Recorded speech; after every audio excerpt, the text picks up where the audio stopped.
Hello বন্ধুরা, আজকে আমি ফুলকপি দিয়ে মুগের ডাল রান্না করব। তো দেখো, আমি মুগের ডালটাকে ভালো করে ধুয়ে আর সিদ্ধ করতে দিয়েছি। আমি মুগ ডাল কোনো দিন ভাজি না, ভাজলে অ্যাসিড হয়ে যায়। আমি সবসময় কাঁচা মুগের ডালই রান্না করি। তো তার জন্য মুগের ডালটাকে আমি সিদ্ধ করে নিচ্ছি। এবার দেখো, ছোটো ছোটো করে ফুলকপি কেটে রেখে দিয়েছি, ধুয়ে পরিষ্কার করে রেখেছি। এবার সেটাকে আমি একটু লাল করে ভেজে নেব। দেখো, আমি ফুলকপিগুলোকে লাল লাল করে ভেজে নিচ্ছি।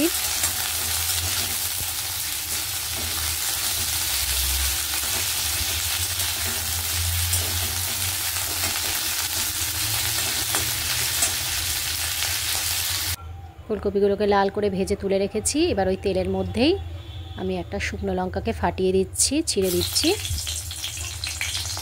আর একটা তেজপাতাও ছিঁড়ে দিয়ে দিলাম, আর গোটা গরম মশলা, এলাচ, দারচিনি, লবঙ্গ ফোড়ন দিয়ে দিলাম। ফোড়নের গন্ধটা যখন সুন্দর বেরোবে তখন আমি এর মধ্যে টমেটো কুচিটাকে অ্যাড করব।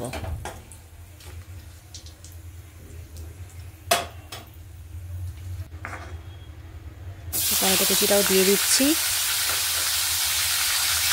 এর মধ্যে অবশ্যই হালকা করে একটু নুন দিতে হবে, যাতে টমেটোটা তাড়াতাড়ি গলে যায়।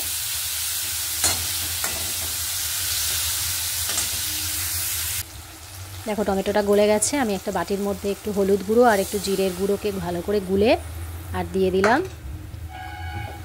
এবার ভালো করে এটাকে কষিয়ে নেব, যাতে কাঁচা মশলার গন্ধ না বেরোয়।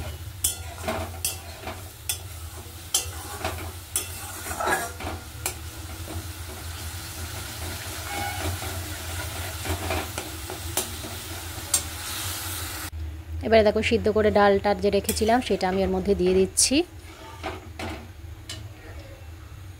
আর যে ফুলকপিগুলো ভেজে রেখেছিলাম সেগুলো আমি এর মধ্যে দিয়ে দিলাম। এবারে এখানে পরিমাণ মতো নুন আর চিনিটা অ্যাড করে ভালো করে ফুটিয়ে নিতে হবে।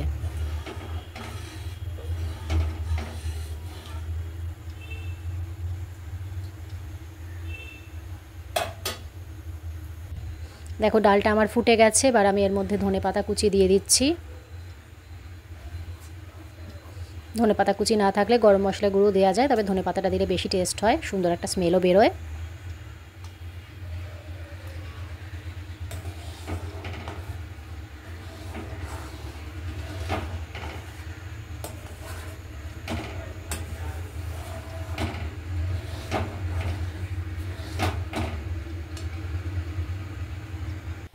ফাইনালি আমার ডাল রেডি হয়ে গেছে, ফুলকপি দিয়ে মুগের ডাল। কারা কারা খেতে ভালোবাসো অবশ্যই কমেন্ট করে জানাবে। আর আমার ভিডিওটা যদি ভালো লেগে থাকে তো লাইক, কমেন্ট, শেয়ার করে দেবে। তো আজকের মতন এখানেই টাটা।